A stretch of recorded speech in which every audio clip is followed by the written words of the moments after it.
2024년 3월 24일 오후 8시 18분입니다. 네, 안녕하세요. 등계입니다. 네, 내일 시장에서 볼 종목들 이슈들을 정리했습니다.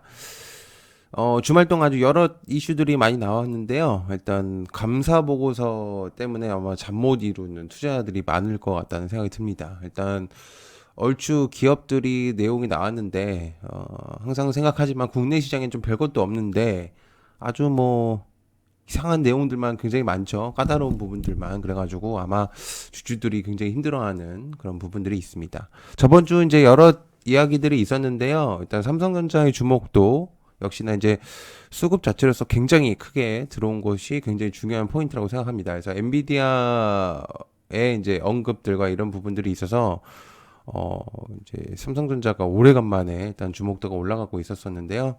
일단 한번 또 지켜보면 좋을 것 같습니다. 구독, 좋아요 한 번씩 부탁드리고요. 한 번씩 부탁드립니다. 자, 그리고 영상들 좀 올려놨는데요. 일단 새로운 영상들 좀 올려놨습니다. 일단 제가 이제 주말 동안 올려놓은 영상들이 있는데 뭐 일정 재료들 굉장히 중요한 영상들이 잘 안 보시는 것 같습니다. 재료를 알아야 뭘 할 텐데. 자, 그다음에 제가 또 새롭게 밀고 있는 또 영상입니다. 또 관심 가져볼 종목들 공유, 아직도 저평가인 애들 일단 영상도 올려놨으니까 한번 체크해 보시면 좋을 것 같고요. 그다음에 멤버십 영상들 굉장히 좀 열심히 잘 올리고 있습니다. 왕초보 주식 교실도 하고 있고요. 그다음에 공부방 영상들도 하고 있으니까 많이 관심 가져주시면 좋을 것 같고요. 또 가입 버튼 눌러주셔서 하시면 영상 그 채널에 도움이 많이 될 것 같습니다. 자, 시작해 보도록 하겠습니다. 자, 1억 플라즈마 48초 유지 인공티항 관련주 모비스 비츠로테크 1억도의 초고온 플라즈마를 48초간 유지하는 데 성공했다는 내용이 있습니다. 세계 최고의 기록이며 인공태양을 실현을 하는 한 발짝 다가갔다는 내용들이 있습니다. K스타 핵융합 연구 장치라고도 이제 불리는 장비인데 디버터를 교체했더니 원래 문제였었던 이제 불순물들이 배출하는 통로 역할을 했다고 합니다. 그래서 핵융합 발전 실현의 중요한 마일스톤이 될 것이다라는 이제 내용이 있겠고요. 일단 어쨌든 이게 국내에서 내용이 나왔다는 것 자체가 굉장히 좀 주목도가 있을 수도 있다는 생각이 듭니다. 그래서 내용적으로는 최종 목표는 26년까지 300초를 달성하는 것이 목표다 이렇게 내용이 말했습니다. 그래서 48초는 현재 세계 최초의 기록이다라고 이제 볼 수가 있겠다고 합니다. 자, 두 번째, 금값의 상승성 2,600달러까지도 가능한가? 온스당 2,000달러를 돌파한 지 사실 얼마 안 됐는데 벌써 2,600달러의 그런 내용들이 나오고 있네요. 엘컴텍 정도로 보면 좋을 것 같습니다. 금리 인하와 중앙은행 매수세의 금값은 최고치를 달리고 있는 상태고 금의 관심도가 높아지고 있는 듯하죠. 그래서 단기적인 조정은 있을 수 있겠지만은 상승세가 지속될 수 있을 것으로 보고 있다고 합니다. 그래서 2,600달러를 돌파할 수 있다는 예측이 나오고 있는 상태고 금리 인하의 주목도가 아무래도 관심도를 높아진 것으로 보여진다고 합니다.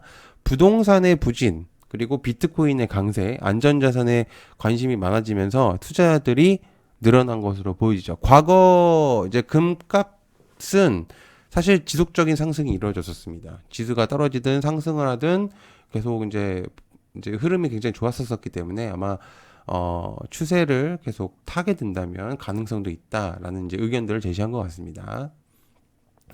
자, 자체 AI 개발해서 난치성을 직접 만든다. 파러스 아이바이오.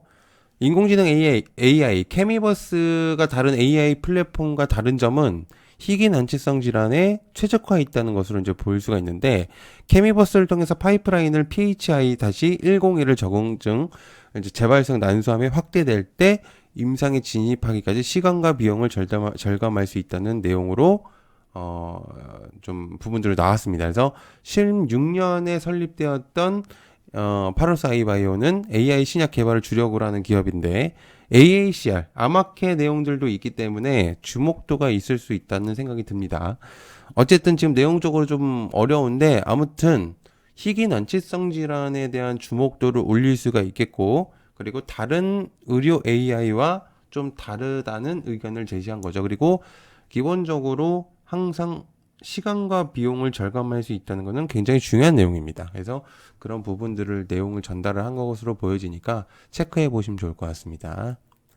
자, 네 번째 또다시 놀래킨 AI 휴머노이드 로봇 관련주 레인보우 로보틱스, 이렌시스, 뉴로메카, 두산 로보틱스, RS 오토메이션.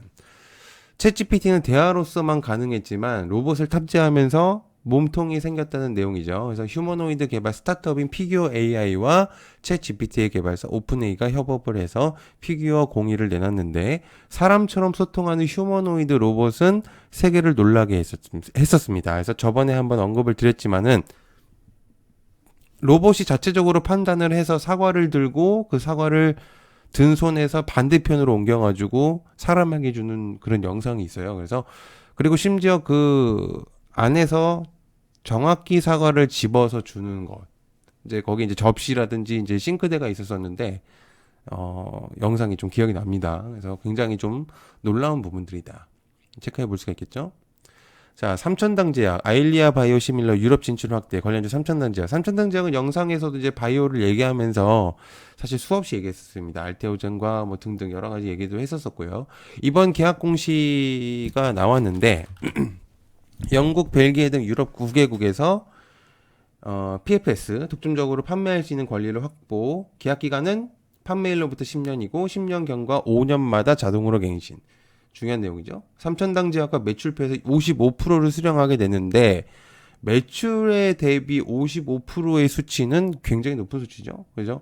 그래서 중요한 모멘텀이 아직 있다는 게 가장 중요한 포인트입니다. 이게 끝이 아니라 중요한 포인트가 더 있다는 게 내용이 중요한 거죠. 그죠? 자, 여섯 번째 파묘 1천만 관객 돌파. 쇼박스. 결국 파묘가 역대 한국 23번째 천만을 달성했다는 내용으로 파묘에게 이제 400만일 때 제가 얘기를 했었었는데 그에 따른 쇼박스가 상승이 좀 보여지긴 했었습니다. 그래서 어찌됐든 영화가 한정적이다 보니까 가능성이 높았고 그런 기대감으로서는 이제 소멸성으로 볼 수도 있기 때문에 참고해 보시면 좋은데 일단 지금 범죄도시4가 준비되어 있어서 일단 어떻게 될지는 한번 조금 고민을 좀 해볼 필요가 있겠습니다. 그래서 이후 범죄도시 또한 이제 1,000만 관객을 돌파했었던 그런 영화이기 때문에 또 관심도가 높아질 수 있어요. 다시금 그렇죠? 그래서 체크해 보면 좋겠다. 자, 일곱 번째 테슬라 무선 충전 서비스 출시 임박한 걸까? 관련적으로 휴맥스 홀딩스와 유라테크 아모센스 일부 트위터에서 발췌한 내용인데 비접촉식 충전에 관한 방법을 설명한 테슬라의 매뉴얼이 나온 것으로 보여집니다. 그래서 기사로서는 나온 것은 아니어서 확실한 부분은 아니겠지만 테슬라에게는 어찌됐든 해야 될 이슈입니다. 충전소를 가는 게 굉장히 번거로운 부분들이 분명적으로 있단 말이죠. 그리고 자체적인 테슬라 충전하는 곳에서만 가야 되기 때문에 그래서 당장은 아닐 수 있는 내용이긴 하지만 결국 실현해야 되는 문제일 가능성이 높다라는 게 중요한 포인트죠. 그래서 체크를 해봐야 되는 내용이다라고 생각할 수 있습니다. 자, 조국 혁신당 지지율이 30.2% 기세가 안 꺾일 수도 있다. 관련주 대형 포장 신송 화천기계. 지지율이 30%를 돌파했다는 여론 결과가 나왔는데요. 일부 여론조사 기관에서는 나온 얘기이기 때문에 일부에서만 나온 거라서 너무 맹신할 필요는 없습니다만 어찌됐든 시장에서 가장 부각되고 있는 인물인 거는 사실입니다. 그래서 4월달 총선이 눈앞으로 다가왔기 때문에 관심은 가져볼 필요가 있다고 생각을 하고 테마성을 중요시하는 투자자들에게는 굉장히 중요한 내용이라고 볼 수가 있겠죠. 그래서 어쨌든 현재 이제 조국 관련해서 내용들이 좀 여럿 나오고 시세를 이제 이연상하기도 했었던 대형 포장이기 때문에 일단 한번 체크를 해볼 필요가 있겠습니다. 자, 그 다음에 삼성전자의 마원과 mem콘 2024 관련주 삼성전자 5월 파생되는 애들이죠. CXL, 마하, AGI, MPU, HBM.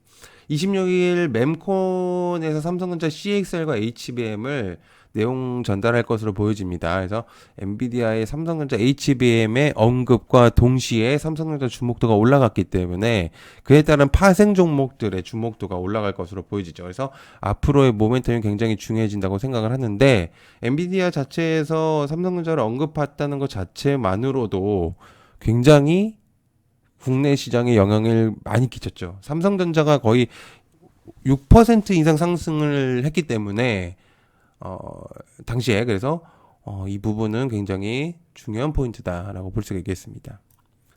자, 열 번째 해외 큰손들 한국 찾아서 밸류업 눈독 관련주 밸류업 종목들 있는데 너무 많아서 특정하기 어렵습니다. 그래서 전에 제가 올렸던 영상에 보시면 좀 있을 거예요. 방금 올렸던 영상에. 그래서 해외 큰손으로 한다면 JP모건, 오아시스, 골드만삭스 등 펀드 및 IB 관계자들이 한국을 찾을 것으로 보여지는데 한국을 비롯한 아시아 지역을 좀 볼 것 같습니다. 아마 중국 쪽에서 항생도 보겠죠. 그죠? 그래서 관심을 가지고 있다는 건 매우 좋은 의미입니다. 어찌됐든. 그래서 미국 투자자들은 자산 운용업체의 중요도를 굉장히 높이 사고 있는 투자자들입니다. 그래서 한국 증시가 거론이 된다면 아주 좋은 방향으로 갈 가능성이 높다고 생각합니다. 어쨌든 우리나라는 상장지수 펀드에 들어가 있는 이제 나라기 때문에 일단 굉장히 좀 중요한 위치에 있습니다. 미국인들에게, 우리나라는 미국 투자자들에게. 그래서 일단 그런 부분을 체크해 보면 좋겠죠. 자, 그다음에 모스크바 테러 사망자 115명 늘었다. 관련주 석유, 은행, 식량, 해지 종목들입니다. 러시아 수도 모스크바 소재 공연장에서 발생한 총격 테러 관련자들 11명이 붙잡혔는데 사망자는 150명을 늘었고 원래 80몇 명으로 얘기했었는데 근데 용의자들은 이제 잡힌 상태고요. 안 그래도 지금 푸틴이 지금 또 이제 전쟁의 얘기를 자꾸 얘기를 하고 있는 상태에서 이런 일들이 나왔기 때문에 전쟁 지속 가능성이 있는 게 아니냐라는 추측들이 굉장히 많습니다. 그래서 이런 체크들 좀 관심을 좀 가져볼 필요가 있겠습니다. 자, 12번째. 중국 인텔 AMD 정부 기관에서 단계적 퇴출 관련주 피델릭스와 서플러스 글로벌, 테크윙, 메커스 정도가 있겠습니다. 중국의 외국 기술 자국산을 대체하는 정책을 강화하면서 인텔과 AMD, 마이크로 프로세서, 정부 PC와 서버에서 단계적으로 퇴출하는 지침이 도입됐다고 하는데 이 부분에서 알 수 있는 부분은 두 국가의 사이가 굉장히 계속 나빠지고 있다는 게 제일 중요한 포인트죠. 중국 또한 물러서지 않고 이런 부분들을 우리나라에게 있어서는 아주 좋은 내용으로 받아들일 수 있겠습니다. 자, 13번째. 한국사는 칼라일 항공우주수장, 관련주, 항공우주 등등 있겠습니다. PEF, 사모펀드 운용사죠. 그래서 칼라인 그룹이 국내의 방산기업들의 해외 인수 M&A 도우미로 나선다는 이야기가 있습니다. 그래서 국내 방산 업체들은 최근 미국과 유럽 등의 주요국과 그다음에 방산 관련 기업 인수 투자 등의 해외 확장을 모색하고 있다고 밝혔는데 우주 테마가 중요도가 높아지는 시점이 올 것 같다는 내용이 생각이 들죠. 그렇기 때문에 항공 쪽도 체크를 해볼 수가 있겠다. 자, 그다음에 제주 미생물 J2K 바이오 상장을 합니다. J2K 바이오 천연 미생물을 활용한 화장품 소재 기업입니다. 그래서 J2K 바이오가 상장할 것으로 보여지기 때문에 한번 보시면 좋을 것 같습니다. 자, 아까 말했던 영상들 좀 관심을 가져주시면 감사할 것 같고요. 저 굉장히 중요한 영상들 많이 올려놨습니다. 그래서 이런 것들 많이 관심을 가져주시면 정말 감사할 것 같고, 그리고 여러 가지 이제 이런 부분들이 있기 때문에 또 멤버십도 많이 해주시면 채널 성장에 많이 도움되니까 그리고 많은 홍보들도 부탁드립니다. 시청해주셔서 감사하고요. 고맙습니다. 감사합니다.